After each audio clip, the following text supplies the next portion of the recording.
Please subscribe my channel.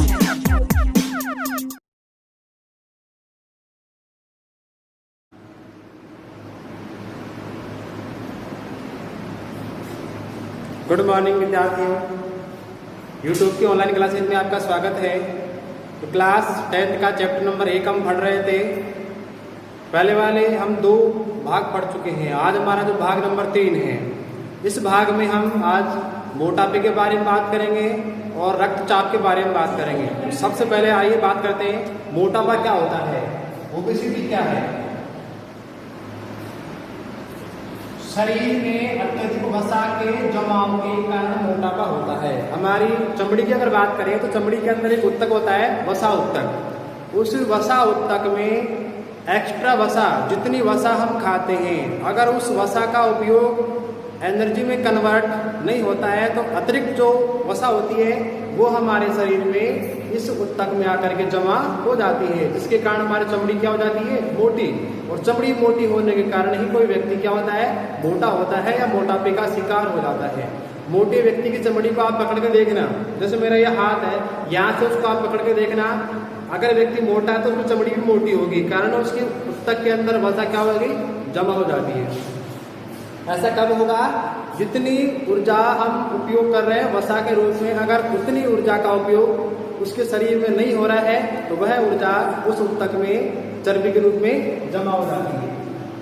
मनुष्य के शरीर के भार और लंबाई का जो अनुपात है, जिसको हम बॉडी मास इंडेक्स के नाम से जानते हैं, वो होना चाहिए 30 किलोग्राम प्रति मीटर स्क्वायर। यानी एक व्यक्ति की अगर बात करें, इसकी लंबाई 1 मीटर है और उस 1 मीटर वाले व्यक्ति की वजन की अगर हम बात करें तो 30 किलोग्राम से अधिक उसका वजन नहीं होना चाहिए। अगर 30 किलोग्राम से अधिक उस व्यक्ति का अगर वजन है तो वह व्यक्ति मोटापे का शिकार कहलाएगा।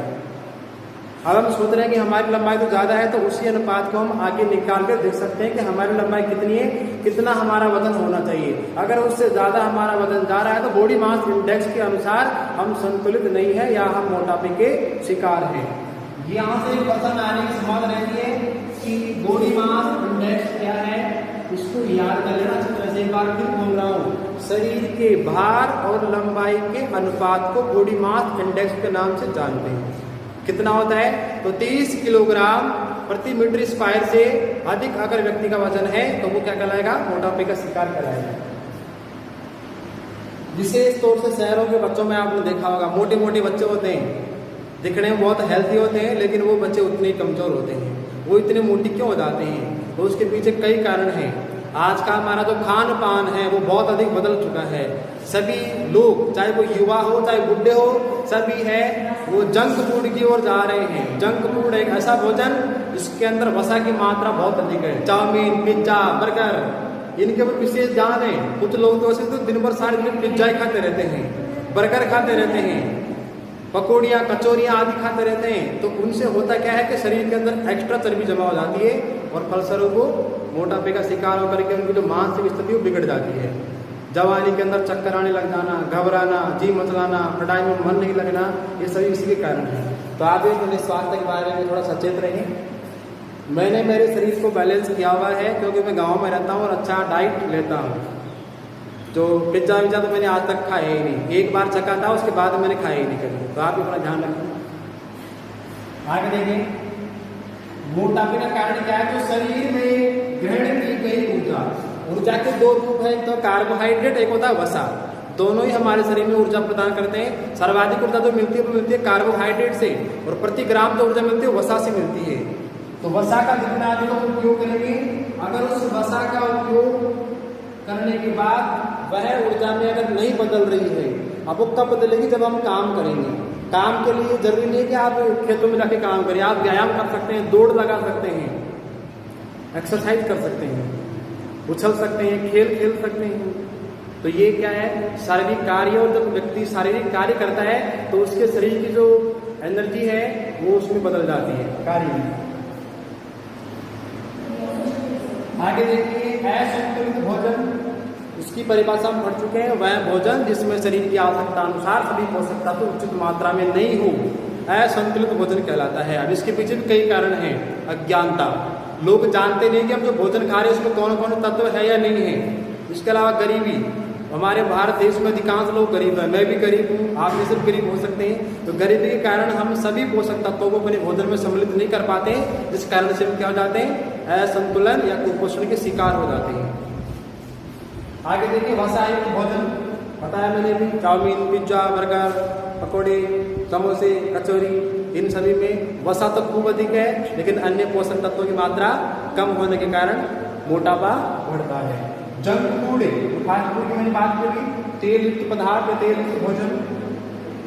और देखिए व्यायाम कम करना, आलस्य प्रवृत्ति। स्कूल में जब बच्चों को व्यायाम करवाते हैं तो अधिकांश बच्चे छुपने का प्रयास करते हैं, तो वो हमारे शरीर के लिए क्या जाता है। ये तो स्वयं को सोचने की बात है कि हमारा शरीर स्वस्थ कब रहेगा। जितना अधिक हम व्यायाम करेंगे उतना ही हम स्वस्थ रहेंगे।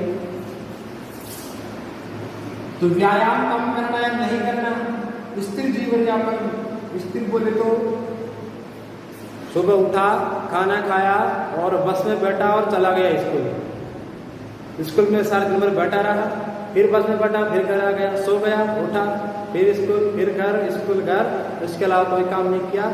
ये कहलाता स्थिर जीवन यापन। खा तो घूम रहा है लेकिन काम कुछ नहीं कर रहा, तो उससे ये समस्या उत्पन्न होती है।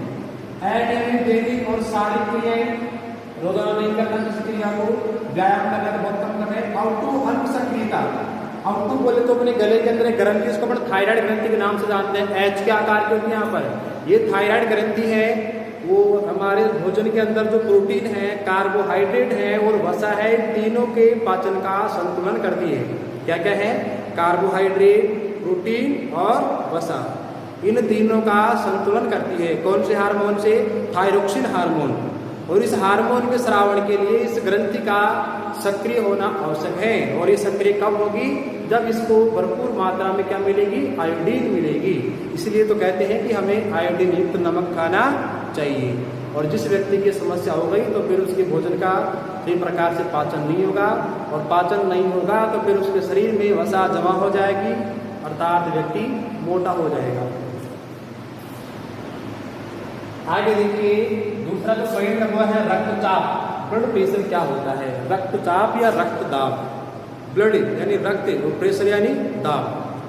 अगर हम बात करें खेत के अंदर, आपने देखा होगा किसी बिजली से खेत में पानी जाता है पाइप के द्वारा, और वहाँ पर कुछ नोजल लगा दिए जाते हैं खेत में। तो जब पानी का दबाव बहुत अधिक बढ़ता है तो उस दाब के द्वारा उस नोजल से पानी बाहर निकलता फव्वारे के रूप में। ठीक वैसे ही हमारा शरीर, मान लो एक खेत है और इस पूरे खेत के अंदर, इस पूरी बॉडी के अंदर विभिन्न पाइपों से, विभिन्न नलिकाओं से रक्त भेजा जा रहा है। तो रक्त जब वहाँ पर जाएगा तो कुछ न कुछ दाब उसका अवश्य होगा। तो उसी दाब की हम बात कर रहे हैं। अब प्रश्न है कि उस खेत में जो पाइपों में दाब था, वो दाब तो उस मोटर के द्वारा, मोटर के पंप के द्वारा बनाया जा रहा है, लेकिन हमारे शरीर की जो नलिकाएं हैं, धमनी और शिराएं, केशिकाएं हैं, उसमें दाब कहाँ से आ रहा है। तो उसके लिए हमारा जो शरीर का अंग है वह है हृदय, हार्ट हमारे शरीर का बहुत ही महत्वपूर्ण अंग है, और यह उस दाब को बनाए रखने का काम करता है, अर्थात रक्त को हमारे शरीर में पंप करता है। कूलर के अंदर पंप देखा होगा आपने, जो उसका पानी भरा हुआ रहता है उसको वो ऊपर की ओर ले जाता है, दबाव बनाने रखता है। ठीक वैसे हमारा हृदय काम करता है। हृदय कहाँ होता है, तो हमारी छाती के अंदर, चेस्ट के अंदर, थोड़ा सा बाईं तरफ अपने जेब के पास में हमारा बंद मुट्ठी के आकार का गुलाबी रंग का एक हृदय होता है। यह 1 मिनट में 70 से 72 बार बीप करता है। इसकी संरचना की अगर हम बात करें तो इसको 4 भागों में बांटते हैं। 2 तो होते हैं आलिन और 2 होते हैं नीले। 2 ऊपर वाले आलिन और 2 नीचे वाले हैं नीले। अब प्रश्न बनता है कि इसमें रुधिर आता कहाँ से है, तो इसमें रुधिर आता फेफड़ों से। फेफड़ों को चारों तरफ नलिकाएं होती, केशिकाएं, वहां से रुधिर ऑक्सीजन लेता है, और ऑक्सीजन लेकर के फुफ्फुस शिरा के द्वारा शुद्ध रुधिर अर्थात ऑक्सीजन युक्त रुधिर हमारे हृदय के बाएं भाग में प्रवेश करता है, इस भाग के अंदर। और यहाँ आने पर जब ये पूरा भर जाता है तो ये कपाट यहाँ से बंद होगा, और ये कपाट, ये नीचे वाला कपाट यहाँ से खुलेगा, ये दबेगा, और दबने पर इसका रुधिर किसमें आ जाएगा, नीले में आ जाएगा, बाएं नीले में। और फिर बाएं नीले जब पूरा भर जाता है तो ये कपाट यहाँ से बंद होता है, और ये कपाट खुलने पर इसमें जो भरा हुआ रुधिर है वो हमारे शरीर में पंप कर दिया जाता है। और जाए किस माध्यम से, तो हो जाएगा धमनी के माध्यम से, महाधमनी के माध्यम से। अब इस महाधमनी में रुधिर यहाँ से पंप किया जाएगा तब उस नलिका में एक दाब बनेगा, उसी को हम क्या बोलते हैं, रक्त दाब बोलते हैं। इसकी परिभाषा क्या है, तो परिभाषा मैं बोल देता हूँ एक बार, यहीं से बनाऊंगा इसकी परिभाषा कि रक्त वाहिनियों में वाहिनी दो प्रकार की है, धमनी और शिरा। तो रक्त वाहिनियों में रक्त के द्वारा डाला गया दाब क्या कहलाता है, रक्त दाब। देखिए नलिका में यहाँ क्या बह रहा है, इसमें रक्त बह रहा है। जब इसमें रक्त जाएगा तो क्या डालेगा, दबाव डालेगा, किसके विरुद्ध, नलिकाओं के विरुद्ध, भित्ति के विरुद्ध। तो रक्त के द्वारा धमनी या शिराओं में भित्ति के विरुद्ध लगाया गया दाब रक्त दाब कहलाता है। तो यहाँ से रुधिर आता है और अपनी बॉडी में विभिन्न भागों में बढ़ जाता है केशिकाओं के माध्यम से। केशिकाएं वे संरचनाएं हैं जो धमनी और शिराओं को जोड़ने का काम करती है। तो केशिकाओं के माध्यम से हमारी शरीर कोशिकाओं तक पहुंचता है, उन कोशिकाओं को ये देता है, ऑक्सीजन देता है, उस CO2 को वहां से ग्रहण करके वापस महाशिरा के माध्यम से दाएं आलेंद्र में प्रवेश करता है। फिर दाएं आलेंद्र से कहाँ जाता है, नीले में जाता है, और नीले से वापस कहाँ जाता है, फेफड़ों में जाता है, फुफ्फुस धमनी के द्वारा। वहां वो CO2 छोड़ता है, ऑक्सीजन लेता है, फिर वापस आता है। इस प्रकार से पूरी चक्कर के अंदर रुधिर हमारे शरीर में हृदय के अंदर 2 बार आता है, इसलिए इसको बोलते हैं दोहरा परिसंचरण तंत्र। क्या बोलते हैं, दोहरा परिसंचरण या डबल परिसंचरण सर्कुलेशन। अब बात करते हैं, रक्तचाप को 2 भागों में डिवाइड किया गया है।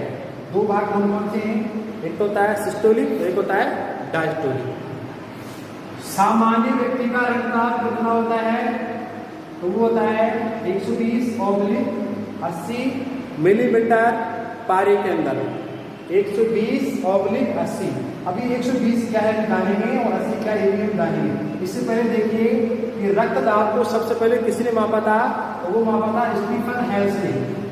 स्टीफन हेल्स ने सन 1733 के अंदर घोड़ों के अंदर रक्तचाप का मापन किया था। स्टीफन हेल्स कब किया, सन 1733, और किसमें किया, घोड़ों के अंदर रुधिर दाब को उन्होंने मापा था। रक्तदाब कितना हुआ, तो 120/80 mm पारी के अंदर। कितने भागों में बांटा है इसको, 2 भागों में, डायस्टोलिक और सिस्टोलिक। फर्स्ट देखिए सिस्टोलिक, या फिर इसको हिंदी में बोले तो मैं संकुचन दाब। दोनों में देखिए प्रथम अक्षर क्या आ रहा है, स, इसमें स, तो स संकुचन, स सिस्टोलिक। यानी जब हमारा ये आलिंग नीले वाला भाग संकुचन करेगा, सिकुड़ेगा, तो इसमें भरा हुआ रुधिर कहाँ जाएगा, धमनी में जाएगा।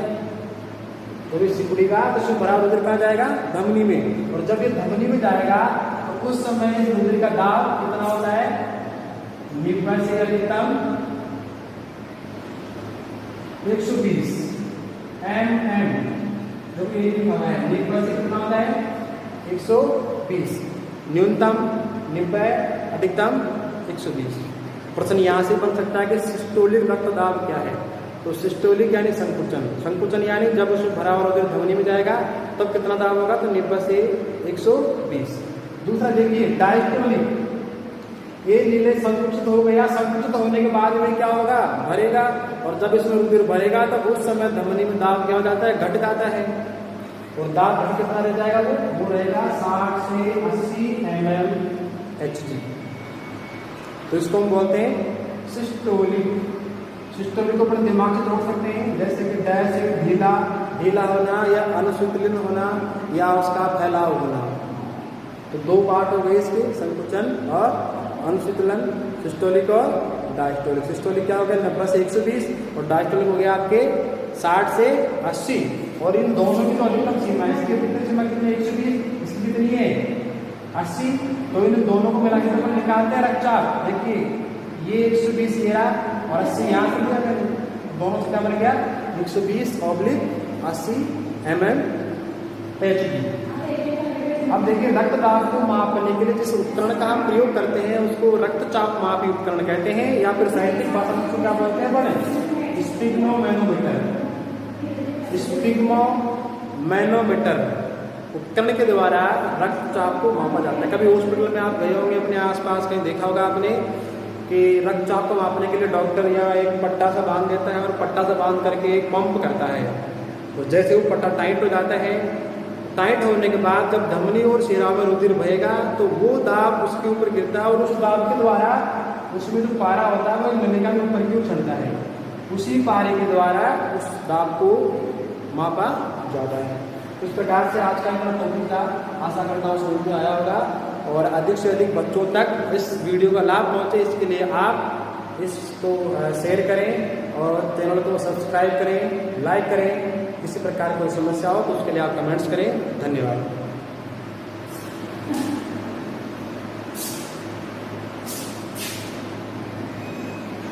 हरे राम राम राम।